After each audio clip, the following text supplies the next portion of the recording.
ба таърих, тамаддун ва фарҳанги ҳар миллат аз рӯи тарзи меъмории биноҳои он низ баҳо медиҳанд. ҳамасола дар Тоҷикистон садҳо иншооти маъмурию хизматрасонии муосир бунёд гардида, биноҳои баландошиёнаи замонавӣ қомат меафрозанд ва симои шаҳру ноҳияҳоро ба таври шинохтанашаванда дигаргун месозанд, ки ин ҳама аз пешрафти соҳаи меъморӣ ва сохтмон дарак медиҳад. сохтмончиёни тоҷик имрӯз масъулияти бузургеро бар дӯш доранд, зеро дар Тоҷикистон то баргузории ҷашни 30-солагии истиқлоли давлатӣ бунёди қариб 25 000 иншоот ба нақша гирифта шудааст. дар баробари қомат афрохтани иншооти соҳаи маорифу тандурустӣ, коргоҳу корхонаҳои истеҳсолӣ ва марказҳои хизматрасонӣ, инчунин корҳои сохтмонӣ дар биноҳои маъмурӣ вусъати тоза касб кардааст. бинои нави мақомоти иҷроияи ҳокимияти давлатии ноҳияи Сино аз ҷумлаи иншоотест, ки бо истифодаи унсурҳои меъмории миллӣ ва хориҷӣ ба истиқболи ҷашни 30-солагии истиқлоли давлатии ҷумҳурии Тоҷикистон бунёд мегардад. лоиҳаи бинои нави мақомоти иҷроияи ҳокимияти давлатии ноҳияи Сино дар асоси қарори раиси шаҳри Душанбе аз 8 майи соли 2019 таҳия шудааст. бинои мазкур дар хиёбони Исмоили Сомонии ноҳияи Синои шаҳри Душанбе бунёд шуда истодааст. фармоишгари бино раёсати сохтмони асосии шаҳри Душанбе буда, пудратчӣ ҷамъияти дорои масъулияташ маҳдуди Самар СН мебошад. корҳои сохтмонӣ дар ин бино моҳи августи соли 2020 оғоз гардида, лоиҳаи иншоотро мутахассисони корхонаи воҳиди давлатии пажӯҳишгоҳи илмию тадқиқотии лоиҳакашии Душанбе шаҳрсоз тарҳрезӣ намуданд ва моҳи марти соли 2020 аз экспертизаи давлатӣ гузаштааст. бино дар тарҳ шакли бисёркунҷаро дошта, аз таҳхона ва 9 ошиёна иборат мебошад. баландии нуқтаи ниҳоии бино 53 метрро дар бар мегирад. бинои мазкур дорои ҳуҷраҳои зиёди корӣ, ошхона барои қариб 90 нафар, толори маҷлис бо фарогирии 360 ҷойи нишаст ва дигар иншооти ёрирасон буда, барои пешбурди фаъолият басо мувофиқ мебошад.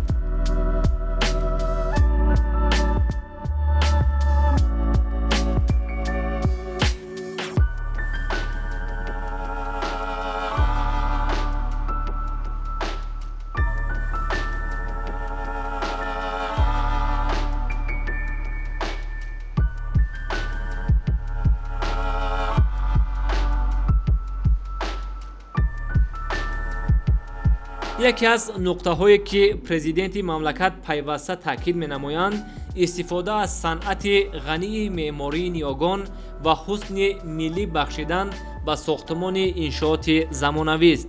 аз ин рӯ лоиҳакашон зимни тарҳрезии ҳама гуна иншоот ба хусусияти миллии меъморӣ аҳамияти аввалиндараҷа медиҳанд.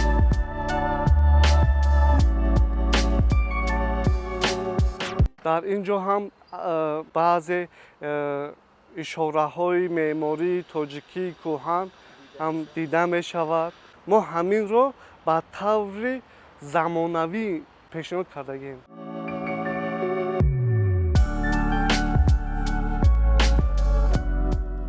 ҷобаҷагузории ҳуҷраҳои корӣ дар ҳар як ошиёна мутобиқ гардонида шудааст. ҳоло дар бинои мазкур зиёда аз 100 нафар машғули коранд.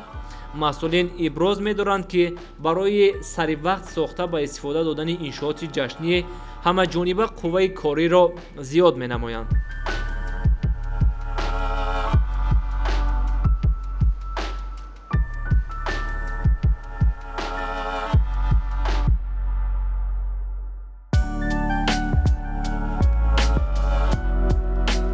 дар бино васл намудани тирезаҳои пластикӣ ва инчунин насби фибробетонҳо. ғайр аз ин дар намои берунии бино то ошиёнаи дуюм часпондани сангҳои ватании мармар рафта истодааст.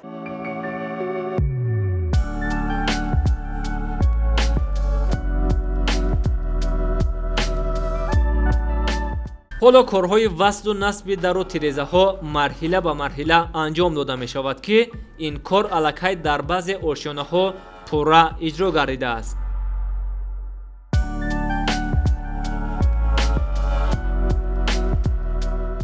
خیلی که به شما معلوم است در این ساختمان همه کارها طبق از روی لایحه طبق نقشه و برنامه برراه ماندگی است. همه اندازه در و تیره‌ها از روی لایحه به ما پیشنهاد کرده شده است. ما با از روی نقشه لایحه کار را به انجام رسانده ایستاده‌ایم. چیزی که به ما لازم است سری وقت تامین می شود. کار با صفت بلند از روی فرمایش اجرا شده ایستاده است.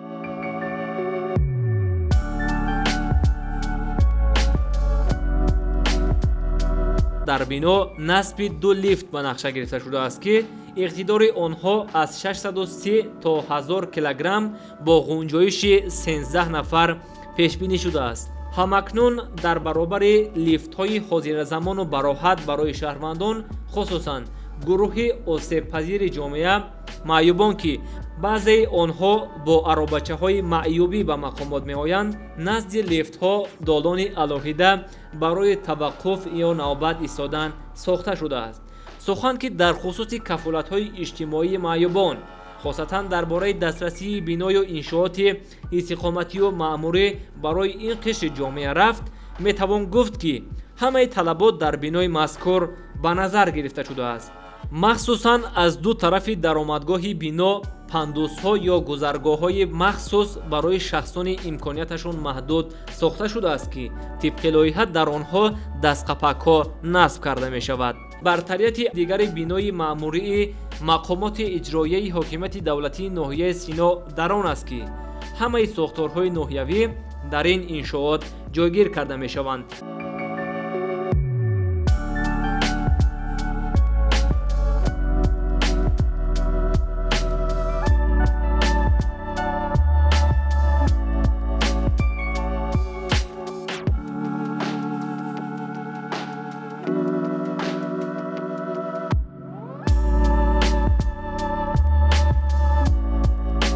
ғайр аз ин дар бино шароити зидди сӯхторӣ ба назар гирифта шудааст.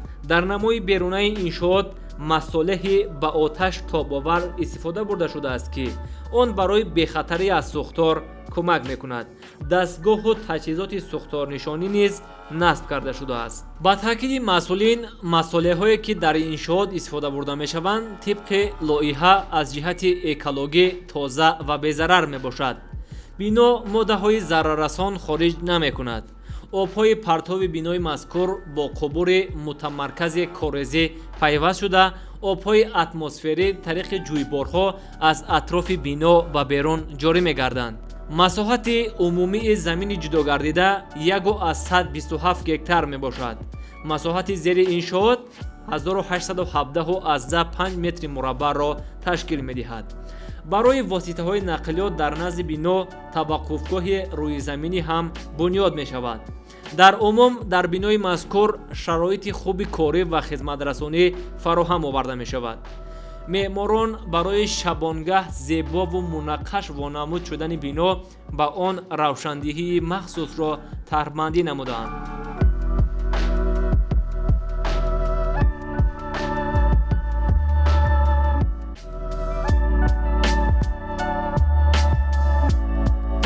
тарҳи зебову замонавӣ, ҳуҷраҳои кории бо ҳузуру ҳаловат, ҷойгиркунонии ҳамаи сохторҳои ноҳиявӣ дар як бино ва дигар шароити корию хизматрасонӣ дар воқеъ иншооти мазкурро аз иншооти маъмурии дигар шаҳру ноҳияҳо дар пеш мемонад.